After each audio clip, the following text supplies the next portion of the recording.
19 जुलाई 1827 को पूर्वी उत्तर प्रदेश के बलिया जिले में जन्मे मंगल पांडे सेना के एक आम सिपाही थे, लेकिन उन्होंने ऐसी ज्वाला भड़काई जिससे भारत से ईस्ट इंडिया कंपनी की नींव हिल गई। लगभग 22 साल की उम्र में मंगल पांडे बलिया के एक साधारण से गांव से निकलकर बैरकपुर में बंगाल नेटिव इन्फेंट्री की 34वीं रेजिमेंट में सिपाही के तौर पर भर्ती हुए थे। कलकत्ता से 16 मील दूर बैरकपुर एक शांत सैन्य छावनी हुआ करती थी। पूर्वी भारत में सबसे अधिक भारतीय सैनिक यहीं पर तैनात थे और अंग्रेज गवर्नर जनरल का निवास स्थान भी यहीं था। कोई ये कल्पना भी नहीं कर सकता था कि इस छावनी से ही अंग्रेजों के खिलाफ विद्रोह का पहला बिगुल बजाया जाएगा।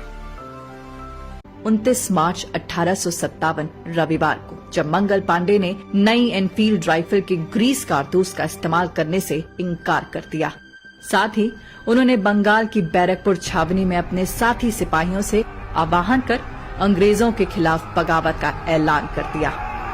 विद्रोह की आग अभी भड़की ही थी कि एक नाटकीय मोड़ सामने आया। कंपनी की फौज में सर्जेंट मेजर ने मंगल पांडे की गिरफ्तारी का आदेश दे दिया,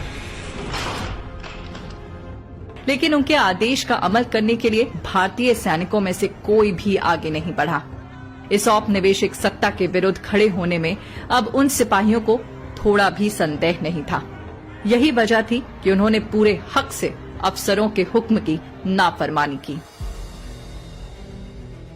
इसी समय मारो फिरंगी को नारे के साथ मंगल पांडे ने ब्रिटिश अधिकारियों पर एक प्रहार कर दिया और एक विद्रोह का जन्म हुआ।